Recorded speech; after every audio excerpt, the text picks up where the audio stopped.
Que ces paroles de Torah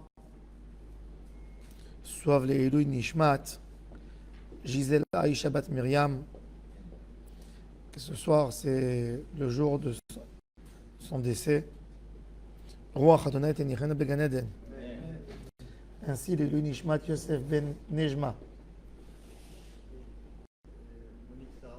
et Monique Sarah, Bat Israël et Betty, Bepessi,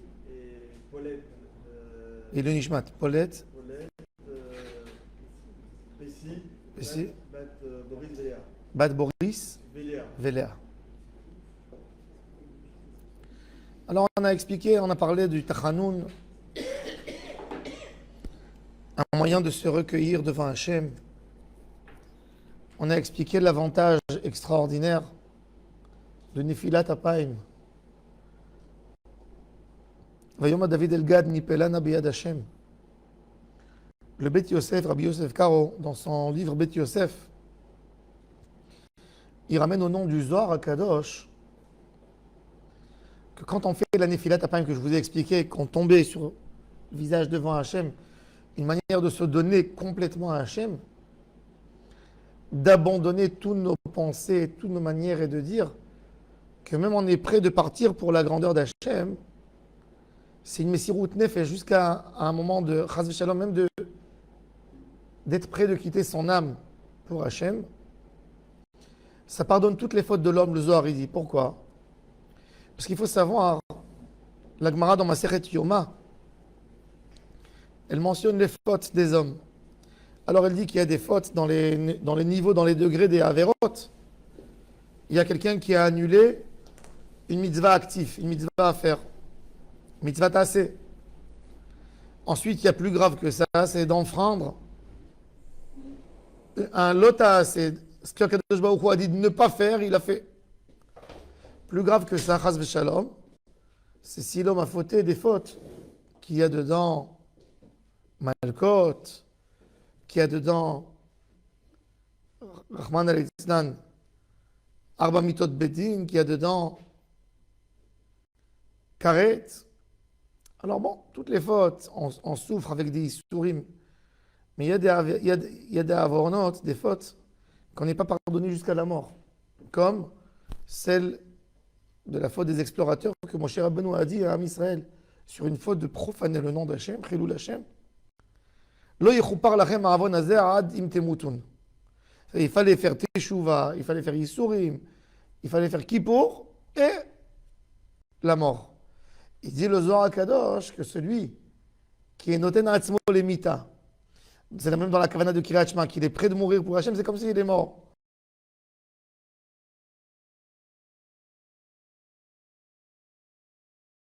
Demande Rahman al-Itzlan, même une mort, c'est pardonné. Tellement c'est important, ce Inyan, de se recueillir devant Hachem dans l'Inyan du Tachanoun. Et donc, c'est avec cet esprit. Il y a beaucoup de mots écrits dans le Tachanoun et malheureusement, les gens le font rapide. En plus, après, dans chaque génération, chacun est venu, il a rajouté ce qui n'a pas aidé à la Kavana, puisque chacun compresse plus vite les mots qu'il a besoin de dire dans les quelques minutes qu'il a. Et sur ça, c'est valable la règle du Shulchan Aruch. Des fois, il vaut mieux faire un texte en pensant. Parce que il lit tout le Tachanoun de Sheni et Hamishi, il est long.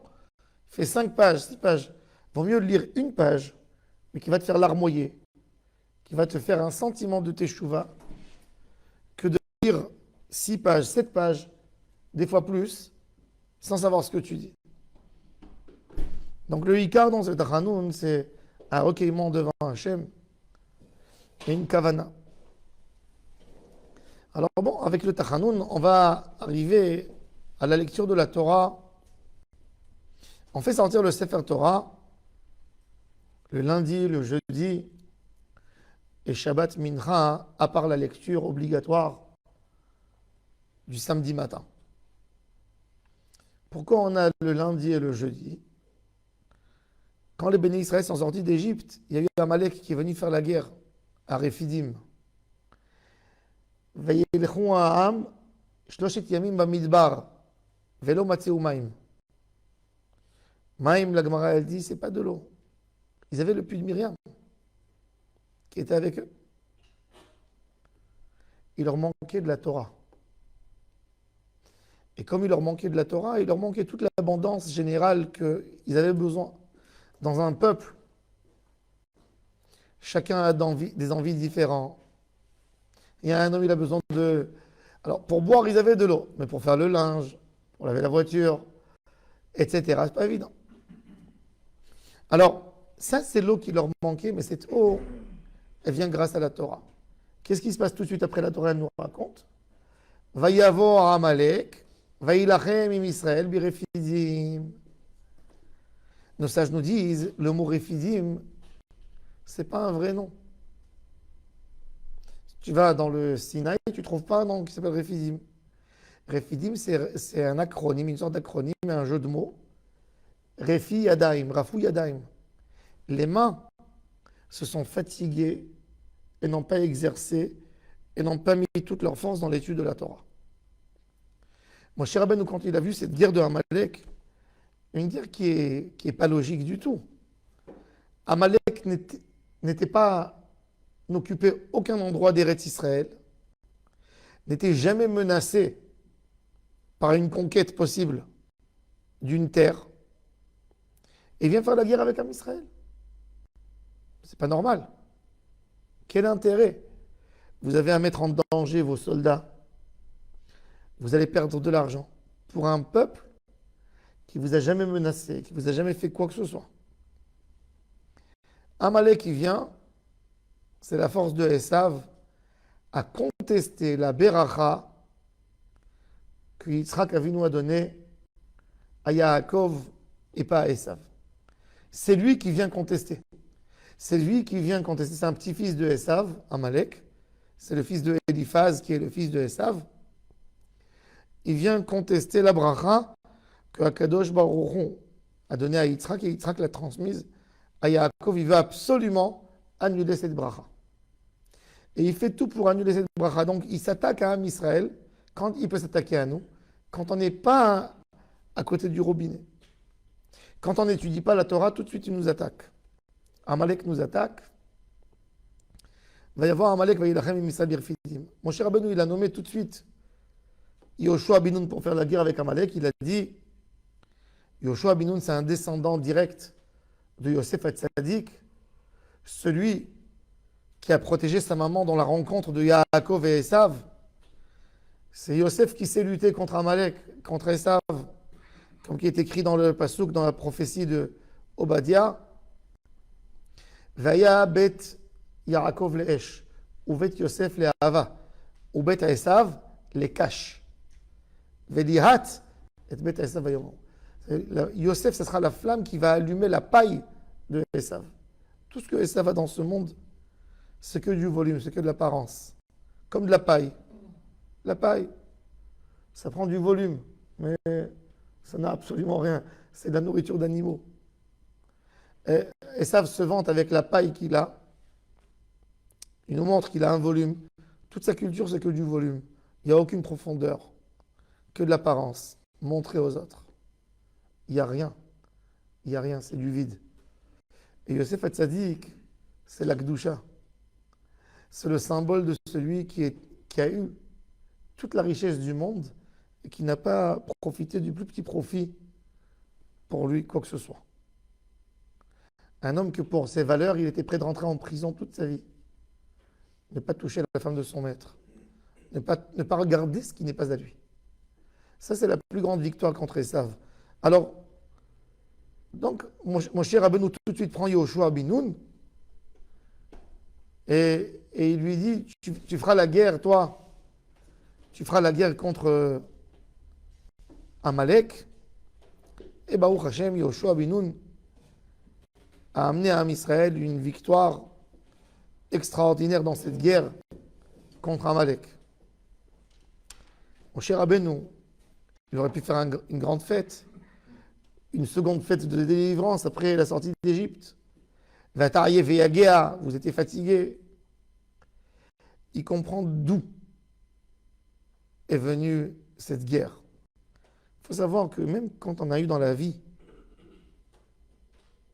une épreuve et on a lutté, on a réussi, on a gagné. Et donc, qu'est-ce qu'ils font? Ils ont gagné un procès, ils ont gagné quelque chose, il y a eu un problème, il y a eu un litige, ils ont gagné au litige. Ils avancent dans la vie. Il ne faut pas oublier combien d'efforts tu as mis pour résoudre le problème et vérifier est-ce que le problème ne peut pas se reproduire plus tard. Et là, ils se contentent d'une victoire. Une victoire, ça ne suffit pas. Aujourd'hui, tu as gagné. Qui c'est qui a dit que demain, tu vas gagner? Il ne suffit pas de dire mon ennemi, il est par terre, je l'ai écrasé. Il faut faire tout pour que cet ennemi ne revienne pas. Et donc, mon cher Rabbeinu nous fait une recherche. Qu'est-ce qui s'est passé dans Israël? Et il dit, on est parti 3 jours où on n'a pas campé et on n'a pas étudié la Torah 3 jours. Tout de suite, mon cher Rabbeinu instaure à Israël de ne pas rester 3 jours sans Torah. Et il fait une lecture de Torah minimale lundi, jeudi et Shabbat après-midi. Le nombre de personnes qui vont monter à la Torah, ça c'est déjà Ezra Sofer. Ezra, au retour des enfants d'Israël en Eretz Israël après la destruction du premier temple, il y a eu Ezra, il a monté le Sanhédrin, et là il donne la forme de la prière. Combien de personnes vont monter? Mais l'obligation d'étudier la Torah et de faire le Sefer Torah, c'est une obligation depuis Moshe Rabbeinu à la Vachalom. Pourquoi l'obligation de faire le Shabbat après-midi si on a le matin? Parce que c'est du Shabbat du matin, c'est une étude, c'est une étude spéciale pour savoir la loi d'Hachem. Mais les autres 3 lectures, c'est de ne pas rester sans Torah. C'est vrai qu'on est inclus là-dedans, mais c'est Shabbat après-midi, c'est un moment où il y a plus de congés. Donc il faut un autre renfort d'étude de Torah. Imagine-toi qu'il n'y avait pas la lecture de la Torah Shabbat après-midi, les gens auraient fait le pont depuis la Dafina jusqu'à dimanche soir en France. On ferait la Havdalah des grandes vacances. Et c'est ça, quand il y a le Yetzer Hara, quand il y a des choses comme ça, il faut absolument se renforcer en Torah.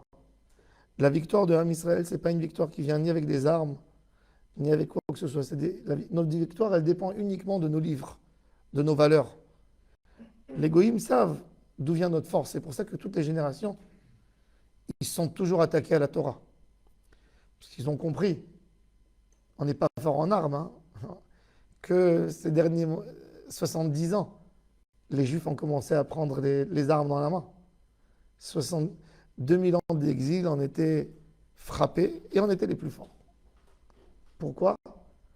Par la sagesse, par la Torah, par ce qu'on représentait, tous les droits de l'homme, toutes les choses de l'Occident, tout est venu de la Torah. Eux, ils ont commencé à donner du respect aux femmes et leur donner...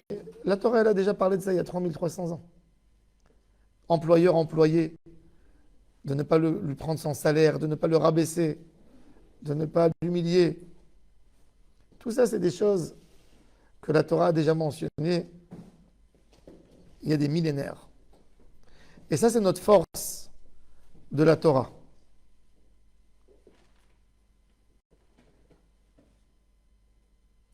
Donc, justement, Am Israël, c'est un peuple que ce qui nous occupe le plus en réalité dans notre histoire, c'est est-ce qu'on va résister? Si on regarde, Am Israël n'a jamais eu un moment où il n'y avait pas une menace sur son existence. Du moment où on a reçu la Torah, toujours notre existence est menacée. C'était les Philistins, les Canaaniens, les Émorites, les Ammonites, les Moabites, tous les ennemis du peuple d'Israël. Ensuite, les Babylonais, les Perses, les Grecs, les Romains, et après dans nos pays d'exil. Et même aujourd'hui, on est toujours menacé. Quand je vois, on est menacé maintenant par les Iraniens. Tout le monde parle, les nations, il va y avoir un contrat, il ne va pas y avoir un contrat avec l'Iran. Il faut savoir que les Iraniens, c'est le moins pire. Parce que demain, si on n'aura plus la menace iranienne, vous savez quelle serait la menace sur Israël? Ce serait la menace américaine. C'est les Américains qui vont se retourner contre nous. Et là, c'est un peu plus dangereux quand même. Mais on a une promesse d'Hachem, Am Israël Chai. Mais il faut savoir, celui qui lit l'histoire de Am Israël, il n'y a jamais eu un moment dans notre histoire qu'on n'était pas en menace de disparition. Jamais. On n'a jamais eu un moment où on était bien. Ça n'a jamais existé. Tout le temps des guerres. C'est pour ça que la Gemara a dit Sinaï, on le lit, ça paraît comme le même mot avec Sina. Yarda Sina le Umot Haolam. Et quand on fait sortir le Sefer Torah, on fait sortir la victoire de Am Israël. Vayehi bin Soa Aaron. On fait sortir le Sefer Torah du Aaron Kodesh. Vayomer Moshe. Kuma Adonai. Viafutsu oyevecha. Vianusu mesaneecha mipanecha. Ki mitzion tete Torah, les Ashkenazis continuent. Uvnocho yomar shuva Adonai revot alfei Israël. Quand on fait sortir le Sefer Torah du Echal, c'est Hachem qui se lève pour protéger son peuple. Et c'est ce qu'on a eu pendant toutes les années de notre existence. Akadosh Baruch Hu, il a dit de la même manière qu'il n'y a personne qui peut me faire disparaître, il n'y a personne qui peut toucher Am Israël. Il a attaché son sort avec notre sort à nous.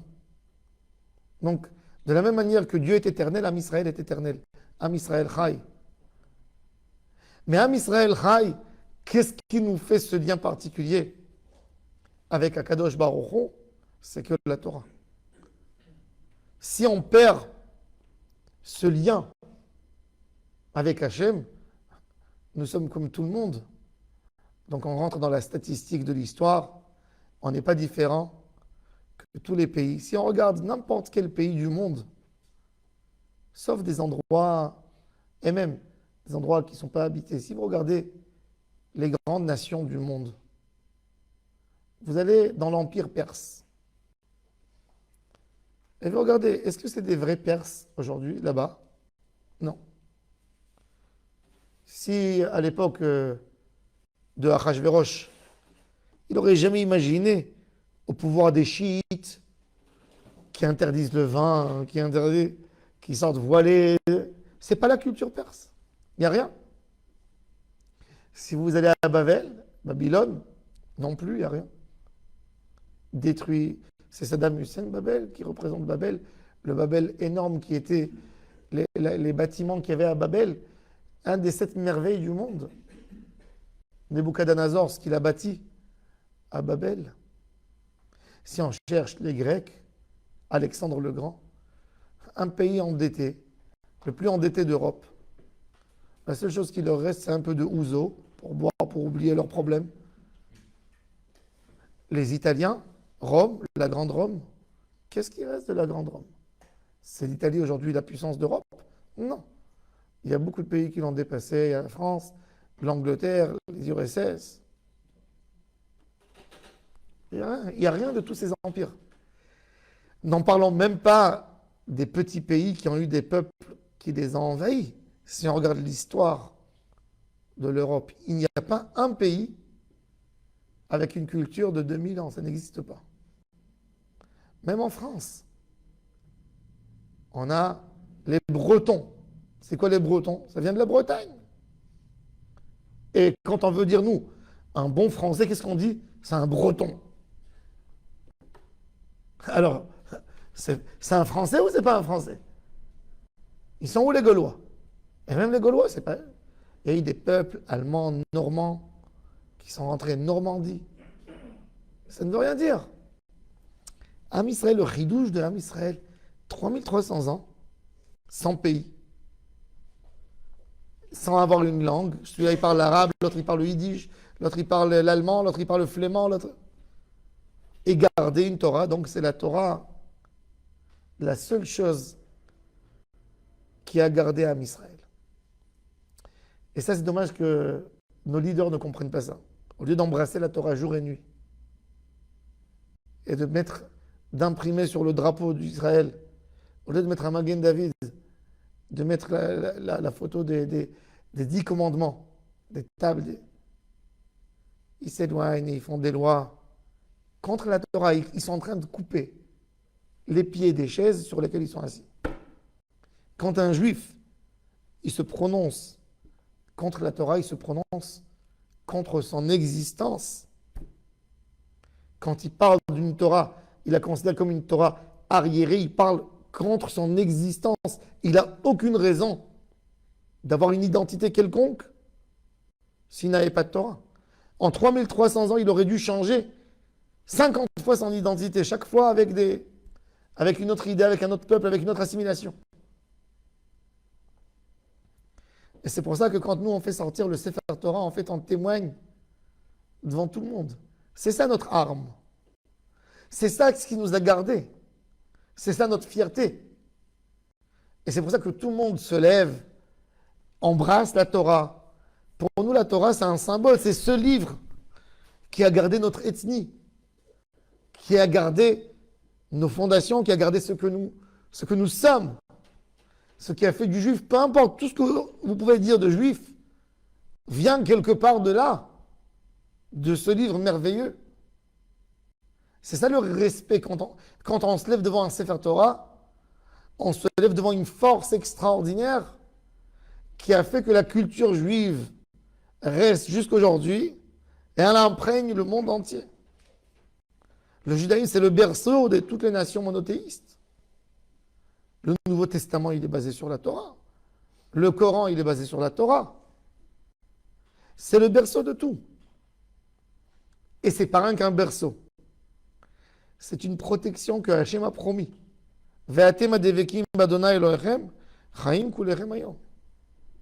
Une promesse que tant qu'on attrape la Torah, on sera là.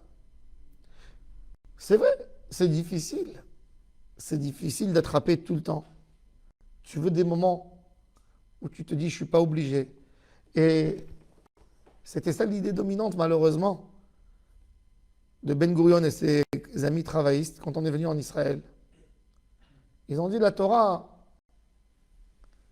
c'était une identité que le peuple d'Israël s'est appropriée pendant les années d'exil pour ne pas s'assimiler. Maintenant que nous sommes là, plus la peine de faire les mitzvot.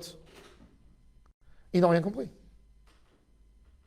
C'est parce qu'on n'a pas fait des mitzvot qu'il fallait faire. On a contesté, on a contrarié la Torah qui est écrite, on est parti en exil. Et là, on a perdu du peuple d'Israël énorme. Celui rien qui pense, la veille 1938, il y a dans le monde 20 millions de juifs. Dans la guerre, il y a 6,5 millions de juifs qui disparaissent.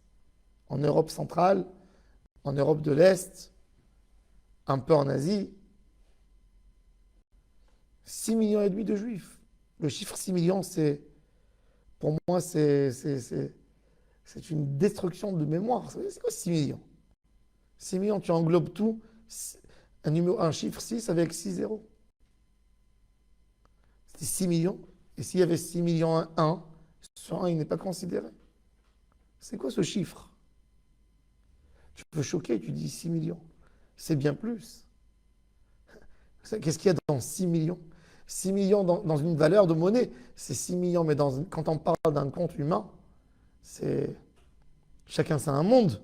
C'est un monde en soi. C'est des envies, c'est des idées, c'est une culture, c'est tout. Mais bon, on a perdu après la guerre donc, en 1945. On est 14 millions de juifs dans le monde. Combien de juifs aujourd'hui on est dans le monde? Des juifs 13 millions et demi. Pas seulement qu'on n'a pas rattrapé en 75 ans, on a même perdu de notre... Quand un juif, il lâche la Torah, il n'y a pas de chokhmot, ça ne reste pas. Ça va très vite. Le grand-père, il ne fait pas de Torah, mais il fait des petites choses. Le petit-fils, il ne fait même pas. Le fils, il ne fait même pas. Le petit-fils, il ne fait plus rien. Il s'assimile, il ne reste plus rien du tout. Am Israël, à l'époque de la destruction du second temple, il faisait 15 millions de personnes. La population mondiale faisait 300 millions. Donc les Juifs étaient 5% de la population mondiale. C'est-à-dire par rapport à aujourd'hui, on aurait dû être 300 millions. Si on regarde la proportion. Nous ne le sommes pas. Pour ces idées tordues de ces Juifs parmi nous, qui pensent qu'on peut s'en passer de la Torah. Tout celui qui a pensé cette idée, 2 générations, il a été effacé. Effacé parce qu'un Juif, normalement, avec tout ce qui passe dans la vie, il est censé être détruit et effacé de l'histoire mondiale beaucoup plus vite que tous les autres.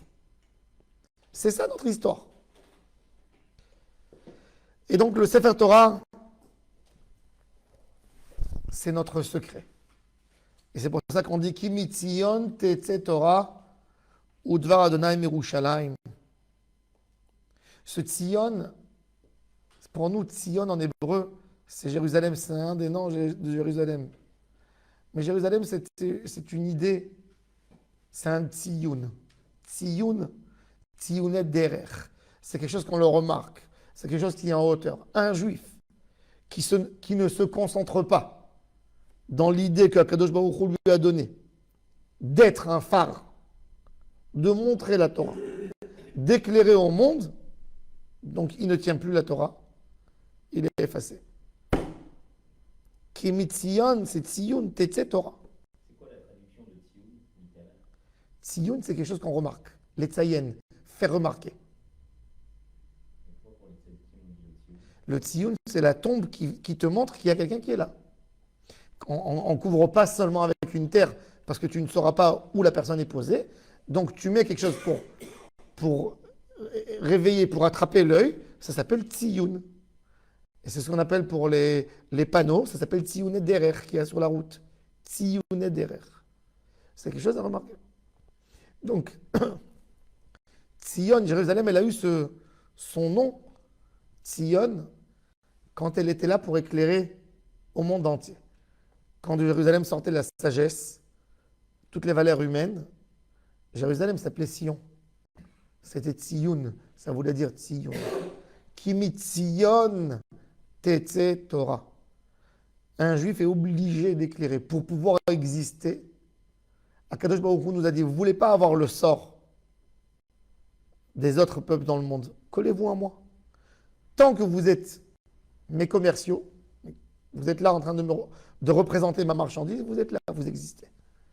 Du moment où vous avez changé d'affaires, vous êtes parti ailleurs, vous avez perdu la raison d'exister. Vous rentrez dans un système du monde qui est la règle la plus simple. Le fort résiste. Il y a eu beaucoup d'évolutions dans le monde. Celui qui est plus fort a résisté. Vous n'êtes pas les plus forts, malheureusement. Si vous regardez à vous-même, vous n'êtes pas les plus forts.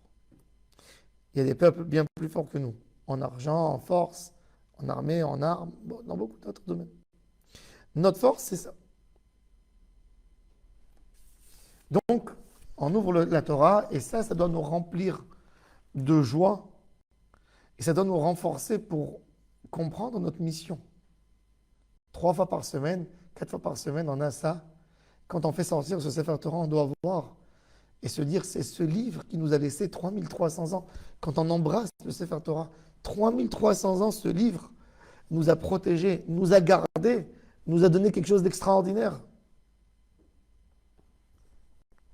Il est écrit dans le Zohar HaKadosh, Amar Rabbi Shimon, Kad mafkin Sefer Torah betzibur al mikrabe mitpatchan tar'e sheme derachamim umeorerim ahava le'ela v'i be'ele lebarnash le'memarach. Il dit, Rabbi Shimon Bar Yochai,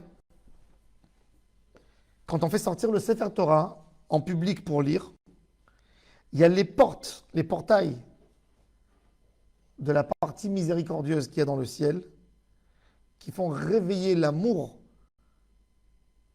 des enfants d'Israël vers Hachem et d'Hachem vers Am Israël. Et Rabbi Shimon Bar Yochai nous a instauré le texte de Berich Shemé. Alors, comme c'est un texte en araméen, que souvent les gens ne comprennent pas ce qu'ils disent, on va expliquer, on va dire, que veut dire Berich Shemé des Maria Alma, le texte sacré de Berich Shemé. Le Berich Shemé, il y a des communautés qui le disent, Berich Shemé, même le lundi et même le jeudi, et même Shabbat Mincha, évidemment Shabbat matin. Il y a des communautés qui le disent que Shabbat, c'est des minagim. Avec le temps, mais toujours on peut dire, c'est une tfila extraordinaire. Alors, Berich Shemé des Maria Alma, que soit glorifié le nom du maître de l'univers. Berich Kitrach. Kitrach, le Keter. Vous savez, le Keter dans les sphères, dans les 10 sphères, c'est la première lumière sans avoir aucun filtre. Que de la miséricorde. Un chesed pur. Plus on descend en bas, il y a des barrages, il y a des filtres, la lumière est diminuée. La puissance et la pureté de la lumière, du moment où elle passe un barrage, un autre barrage, un autre barrage, ça n'éclaire plus comme avant. Donc, Berir Kitrach, que soit béni cet endroit dans lequel tu nous fais descendre notre lumière. On prend la lumière du plus haut, du plus pur. Ve'atrach, c'est l'endroit où se trouve ta Shekhinah, que tu l'as disposé là-bas pour ton peuple, ton âme Israël. Yereutach imamach Israël. Que ton ratson, ta volonté, se montre et s'affirme avec ton peuple d'Israël. Un homme qui décide de vivre dans un endroit, je sais que toutes ses volontés sont là. Quand un homme fait sa aliyah en Eretz Israël, il a fait montrer à tout le monde. J'ai décidé de vivre ici, de faire toute mon activité ici. Ben, Kadosh Baruch Hu a mis sa Shekhinah sur Am Israël pour nous montrer à nous tous que son activité, tout ce qu'il veut faire dans le monde, c'est avec nous. C'est nous, ses collaborateurs. C'est avec nous. Ou pour gagner minach, achzel et amach, bevet migdashach. Le yamin, pour gagner minach, la délivrance de ta droite, tu montreras à ton peuple dans ton Bet Amikdash. L'idée du Bet Amikdash, c'est un homme qui a fauté, qui s'est éloigné, qui n'a pas compris à quel point Dieu l'aimait. Et qui est parti, qui s'est éloigné. Et il a besoin de retrouver ses repères et de nouveau retrouver l'amour d'Hachem avec lui. Cette histoire de Yosef Hatzadik avec ses frères, c'est tellement choquant. C'est que les frères étaient persuadés que Yosef était un ennemi pour eux, qui voulait les détruire, qui voulait les gouverner. Et pour ça, ils ont fait ce qu'ils ont fait. Et quand il est venu le pauvre pour aller voir comment ils vont pour ramener l'information chez son papa, ils l'ont pris, ils l'ont déshabillé, il pleurait. Il disait, mais j'ai rien contre vous, mais tu as rêvé un rêve. Mais non, ce rêve, il vaut rien, je vous ai parlé. Et ils ne voulaient rien entendre. Ils l'ont pris, ils l'ont vendu comme un objet. Bref, il est arrivé en Égypte. Si Yosef, il va se dévoiler comme ça avec ses frères, il va leur dire, bonjour, c'est moi. Ils vont avoir peur, ils vont demander pardon peut-être, mais rien en plus. Yosef, qu'est-ce qu'il a voulu faire? Il a voulu leur montrer à quel point il les a aimés. Qu'est-ce qu'il a fait? Il leur a mis leur argent 2 fois, tout ce ils ont payé, il a pris l'argent, il leur a remis dans les sacs. Tout ça pourquoi? Que quand il va se dévoiler, il va leur dire, si moi, je vous aurais en voulu du mal, moi je vous aurais fait ça. Je vous aurais payé 2 fois. Si j'avais des occasions, il voulait leur montrer qu'il avait des capacités aussi à les prendre. Les 11 et les mettre en prison. De la même manière qu'il a fait avec Shimon. Et il fallait les convaincre qu'il les aime. Et c'est pour ça que le moment où il s'est dévoilé, il a dit, c'est moi Yosef. Et il les a enlacés. Et il s'est mis à pleurer. En fait, qu'est-ce qu'il a voulu dire? Les frères, ils ne pouvaient plus, ils ont perdu le souffle parce qu'il leur a dit, vous voyez comment je vous aime. Comment vous avez pu penser une idée tellement tordue contre moi que j'étais là pour vous détruire. Et, et je me dis, quelque part, je pense que le plus grand enfer que l'homme va passer quand il va monter en haut, c'est nous, on s'imagine qu'Akadosh Baruch Hu, c'est un Dieu vengeur. Mais en fin de compte, Akadosh Baruch Hu, il va prendre l'homme, il va lui montrer combien de fois il lui a donné des claques, et comment lui, il aimait, il lui a rendu du bien. Avec cette idée, l'homme ne pourra pas résister une seconde devant Hachem. Il va se sentir tellement mal devant Hachem. Mais je suis fou. C'est comme un homme qui... Imaginez-vous un homme de loin, un chasseur. Il pense dans la forêt qu'il y a du gibier. Et il voit quelque chose qui marche entre... Arrête-toi. Et il prend le pistolet, il tire. Après, il s'approche, il voit qu'il a tué son fils. Comment il peut... Comprenez un peu l'idée, ça veut dire... Tiens, je t'ai donné une force, tu as tué les gens que tu aimais, qui t'aimaient. Qu'est-ce que tu as fait? Qu'est-ce que tu as fait? Ça, c'est l'idée. Alors, au Beth Amikdash, l'homme allait se remplir d'amour d'Hachem. Quand tu allais au Beth Amikdash, c'est écrit dans la Mishnah, dans Pirkei Avot, qu'il y avait 10 miracles. Mais des choses incroyables. Avec toute la quantité de viande. Et vous savez, c'est quoi? Quand de la viande, déjà, regardez ce que ça ramène comme mouche et comme... prenez de la viande, mettez dehors, faites rien que du barbecue. Vous allez voir, toutes les mouches du quartier vont venir pour vous saluer, pour vous dire bonjour. Au Beth Amikdash, la quantité de viande. Mais je ne parle même pas de ça. Les gens, ils amenaient là-bas les troupeaux. Vous savez comme c'est sale un mouton, un animal. Il fait ses besoins, il a de la laine qui est toute sale. Quand on dépece, quand on fait sortir les entrailles. Et dans tous ces dizaines de milliers de corbanotes, et des fois, ça pouvait monter à quelques 100 000 et 200 000 les veilles de Pessah. Et il n'y a pas une mouche dans tout le monde du temple. L'onirazvouv, mais c'est fou. C'est-à-dire que tu sens qu'il y a une autre présence ici. Et cette présence d'Hachem, elle te caresse.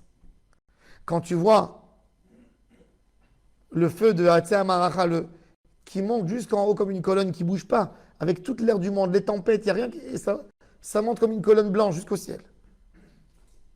Tu te dis, mais Hachem, il nous aime. Tu vois qu'il y a des millions qui sont montés dans le monde du temple et qui pour. Ils sont tous serrés. Qu'il y a des gens qui sont en l'air, tellement ils sont serrés. Et quand le Kohen Gadol prononce le nom d'Hachem et tout le monde se prosterne, tout le monde a de la place pour se prosterner. Et d'autres, il n'y a pas un scorpion à Jérusalem, à l'époque, qui pique. Il n'y a pas quelqu'un. Mais Olam lo hakatz akra venachash berushalayim. Mais Olam lo amar adam tsarli amakom she'alin bo. J'ai pas où dormir. Mais tout ça, c'est une idgalout tashchina. C'est où pour gagner minach achzel et amach bevet magdashach.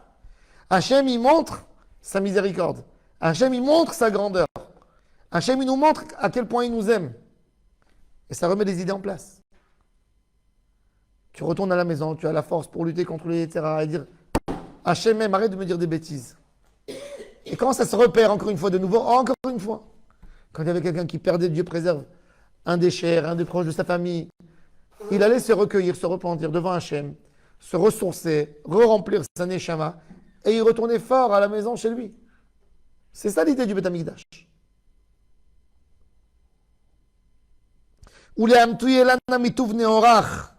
Tu nous amènes de la grande lumière, celle du Keter, de la sphère du Keter. Quand un homme, il sent tellement d'amour, il arrive à prononcer ces mots comme il faut. Quand quelqu'un il est fou de joie, il est comblé d'amour, comblé, il ressent l'amour de l'autre vers lui. Il dit des phrases extraordinaires que jamais il aurait pu dire dans d'autres moments. Pourquoi? Parce qu'il a quelque chose dans sa neshama qui revient. Yaakov Avinu, 22 ans, il a perdu le roi HaKodesh, que des larmes, que des pleurs, de la souffrance. Et quand elle est venue sa petite fille pour lui annoncer que Yosef, son fils, était vivant, il a revécu. Et il lui a dit, tu m'as fait vivre. Tu ne mourras jamais, toi. Par Malach Hamavet. Elle n'est pas morte, elle est montée vivante au ciel. Serach Batacher. Elle fait parmi les tzadikim qui sont montés de leur vie au Gan Eden. Quand quelqu'un, il est rempli il est comblé de bonheur, de joie, il arrive à dire des mots extraordinaires qui n'est même pas conscient de la puissance des mots qu'il prononce de sa bouche. Et ces mots, elles montent tout de suite devant Akadosh Baruch Hu. C'est ce qu'il dit. Ou les kabel tzelotana berachamim. Quand on est dans un moment de rachamim, où on sent un Hachem, notre filat, elles sont différentes. Elles n'ont aucune préoccupation du quotidien, tout ce qui nous entoure. Yehi ra'ava kodamach, yehi ratzon. C'est ra'ava, yehi ratzon. Detorech lanchaim betivo. Que tu nous prolonges notre vie, mais avec bonheur, avec une bonne santé. Ça sert à quoi de vivre? Aujourd'hui, les gens vivent longtemps, plus qu'avant. On monte chaque année, c'est incroyable. Quand j'étais enfant, je me rappelle, les hommes âgés étaient des hommes 70, 72. La retraite, c'était une base de 7 ans. Aujourd'hui, les gens vivent 90. Mais quelle sorte de... On a des maladies, que Dieu nous en préserve. Alzheimer, des maladies où la personne ne sait plus qui il est, ne sait pas quoi il est. On a une vie, mais est-ce que la vie est créative? Est-ce qu'on fait des choses? Non. C'est pour ça qu'on demande à Hachem, mais Torichlan, donne-nous une longue vie, mais bêtive ou avec du bien. De vivre sur une chaise roulante ou de rester indifférent à tout ce qui se passe autour de nous, c'est pas une vie. Pas une vie. Vaut mieux une vie concentrée, 70 ans, 75 ans, mais une vie active, productive, pleine de joie, où l'homme sent ce qu'il fait, que d'être jeté après et posé comme un objet. Alors on demande à Hachem qui nous prolonge notre vie bétive. Vediveana avda pekida begot tzadikaya, qu'on soit compté toujours devant Hachem avec les tzadikim. Être collé aux tzadikim, c'est la plus belle chose qu'un juif peut avoir. Ce qui sauve un Israël toujours, c'est notre force d'être collé à ces tzadikim. Et Baruch Hashem, il y a des tzadikim dans chaque génération. D'être collé aux tzadikim, c'est le meilleur remède pour garder la Torah à la maison. D'avoir Da'at Torah, d'écouter chaque fois qu'est-ce qu'ils disent les tzadikim de la génération. Et on les écoute, même si on pense qu'on est intelligent et qu'on sait. Non, on ne sait pas. Les tzadikim de la génération, ils savent mieux que nous. Ils ont vu, ils connaissent le Yetzer Hara, comment ils changent chaque fois avec une autre épreuve. Et c'est pour ça qu'il faut écouter les tzadikim.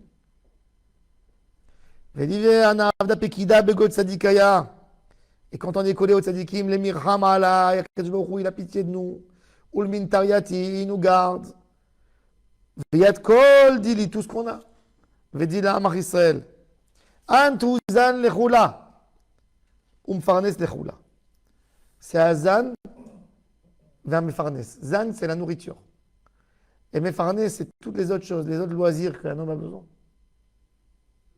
Atou, Shalit al-Kula. Tu es celui qui domine tout. Atou, des Shalit al-Malchaya. Tu domines les rois du monde, les gouverneurs. La grandeur d'Hachem Yitbarach,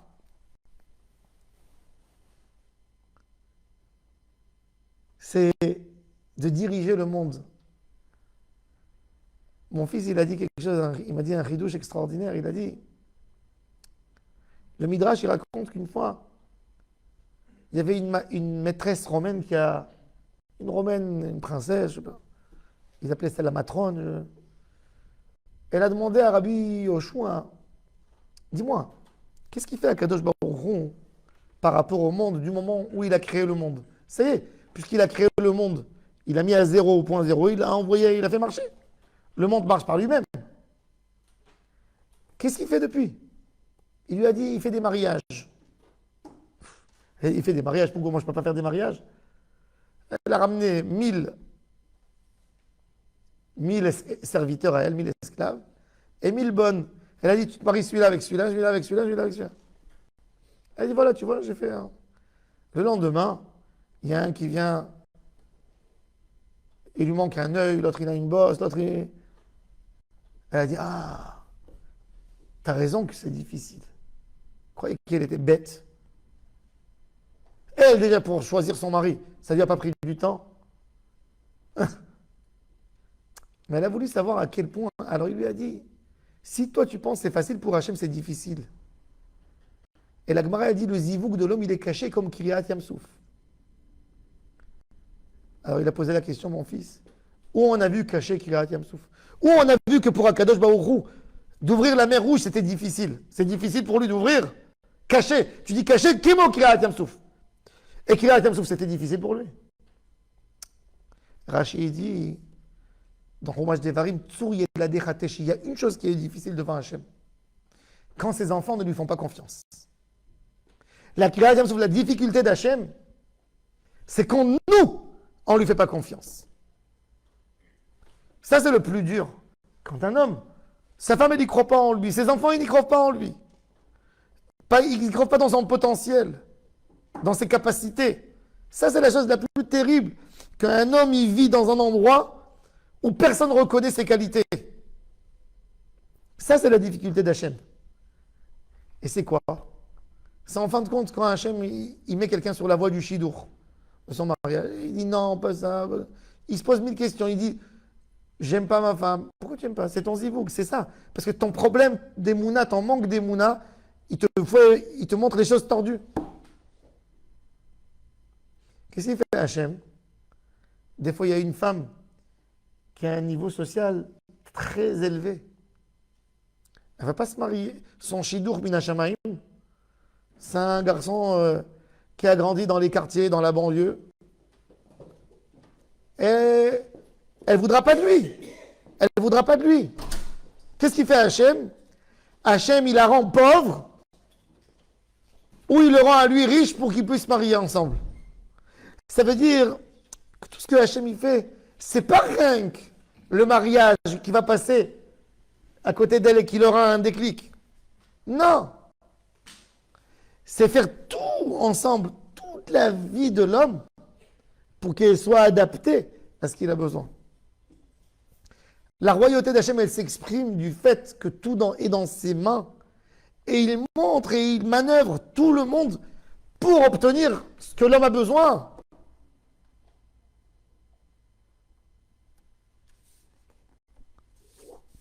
Et quand l'homme a compris ça, il a tout compris. Le Chazon Ish a dit, il a dit quelque chose d'extraordinaire. Il a dit, on n'a pas le droit d'avoir un yiouch, être déprimé de la vie. Pourquoi? Parce que la vie, ce n'est pas à nous. Quelqu'un peut abandonner ce qui est à lui, mais il ne peut pas abandonner ce qui n'est pas à lui. Si Hachem t'a donné la vie, t'a accordé la vie, c'est pas à toi, c'est à lui.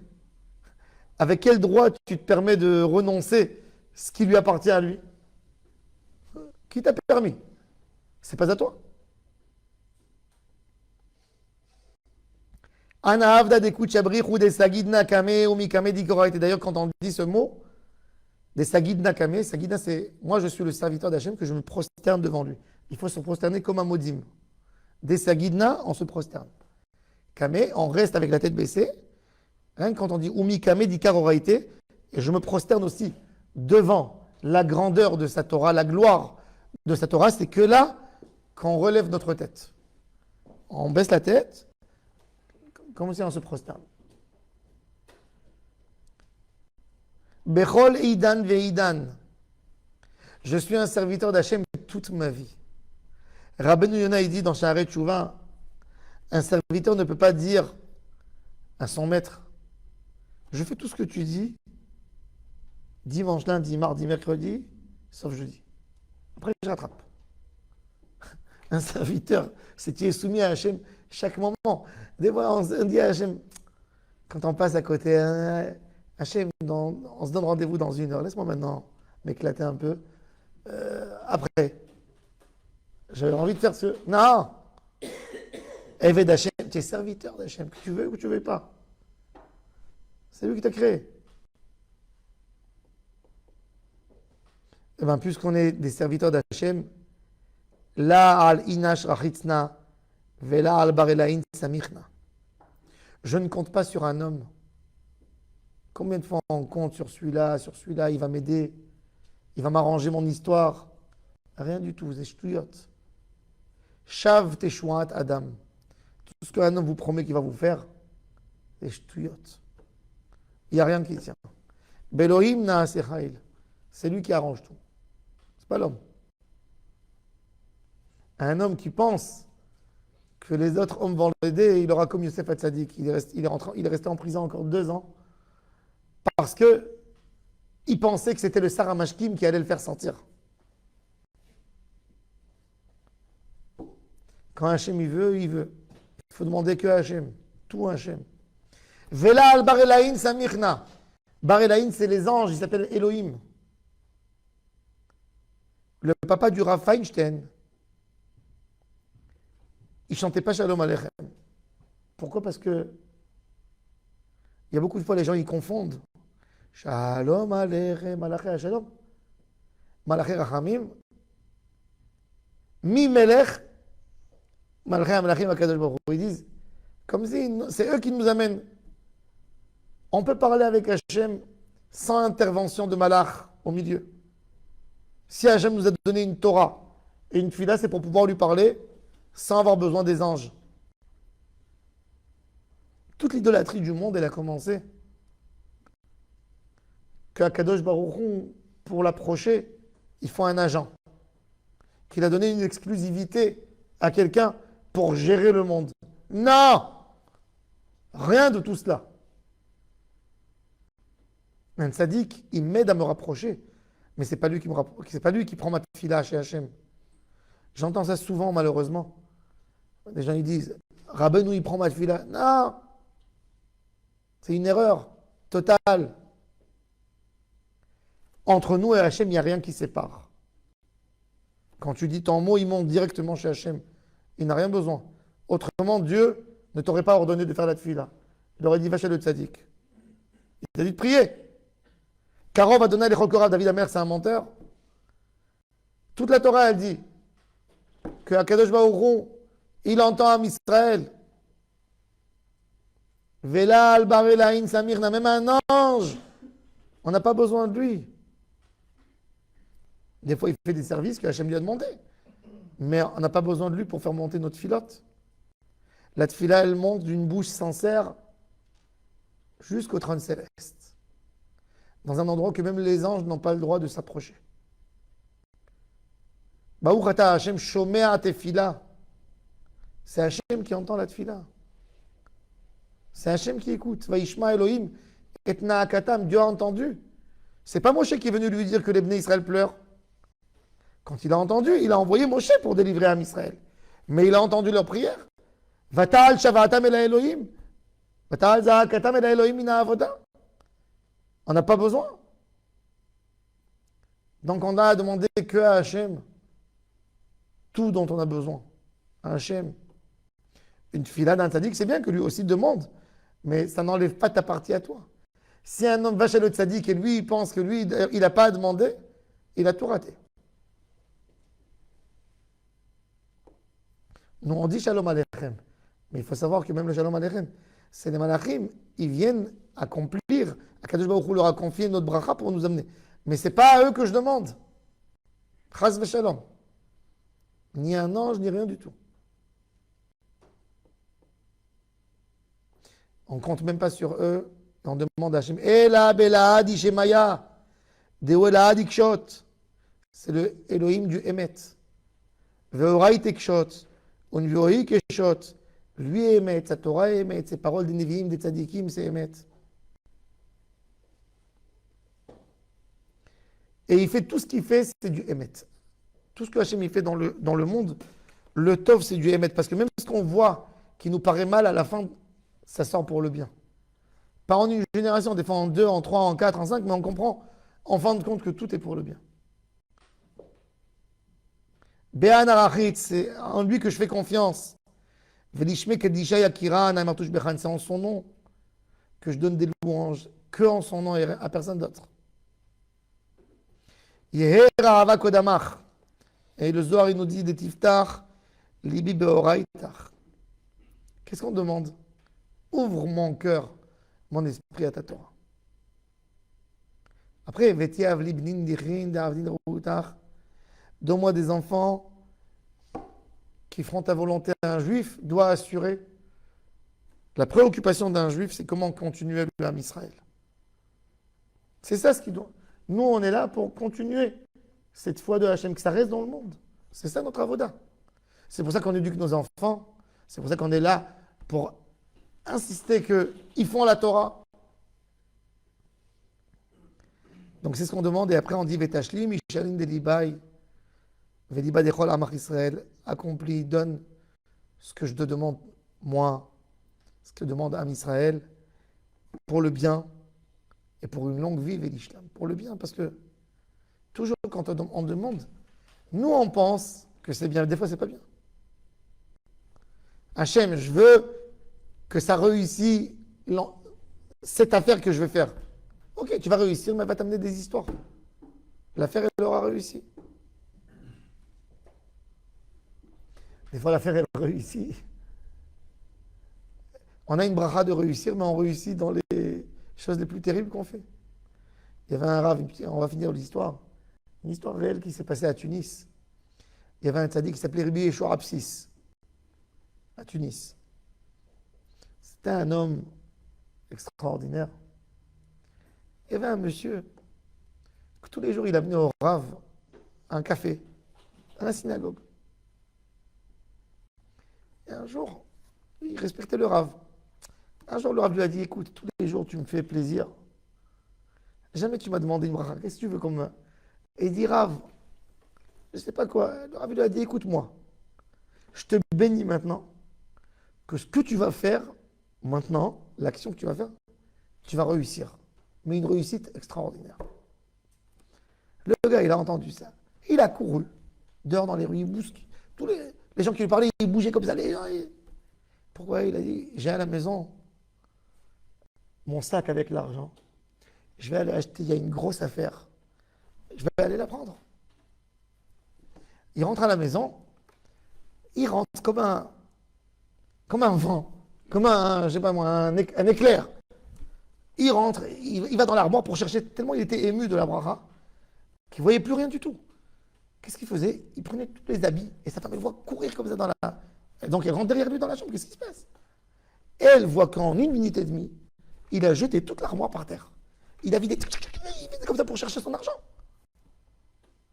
Elle lui a dit, qu'est-ce qui se passe mon mari? Qu'est-ce qui se passe mon chéri? Tais-toi, laisse-moi tranquille. Elle dit, mais tu es devenu fou? Qu'est-ce que tu es en train de faire? Toi, tu me dis que je suis devenu fou. Il commence à lui répondre. Et des mots. Elle a été choquée. Des mots. Elle lui a répondu. Elle a répondu. Il a répondu. Répondu. Après 2 heures, que Dieu nous en préserve ce qu'ils ont dit là-bas entre eux, il a dit on va divorcer. Il a déjà oublié. Il prend sa femme pour aller au Bédine. Qui c'est qui est au Bédine? Rabbi Yeshua Apsis. Il rentre et il se rappelle maintenant.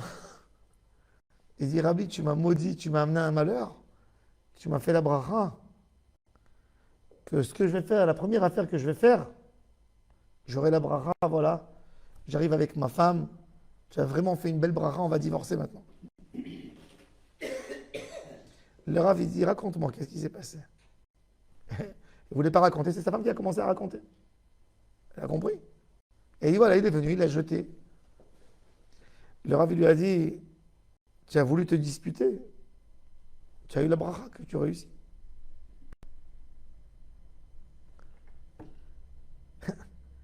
Je t'ai donné une bracha de réussite dans ce que tu fais.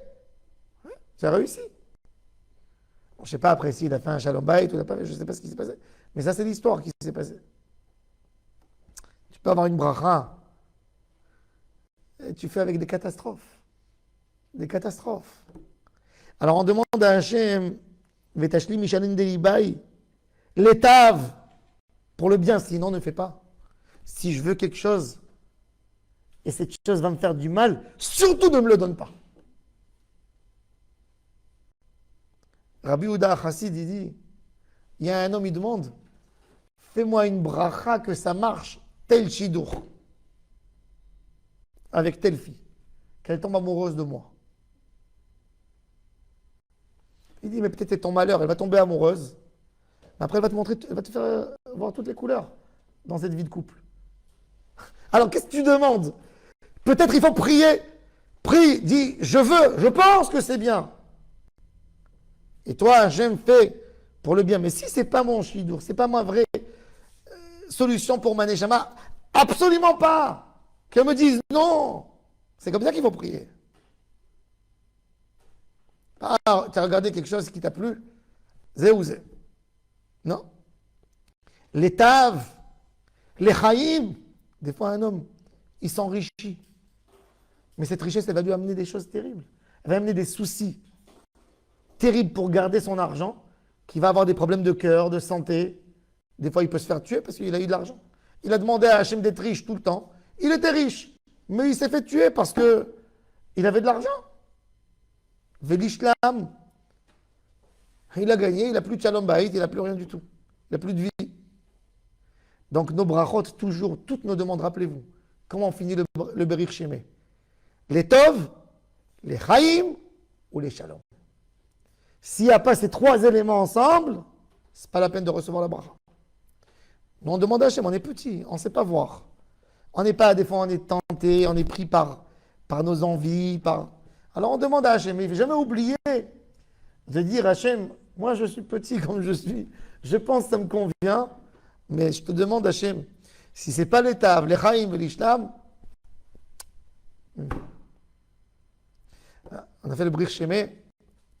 Bezrat Hashem, on passera après au reste de la Tfila. Baruch Adonai Laolam. Amen ve Amen.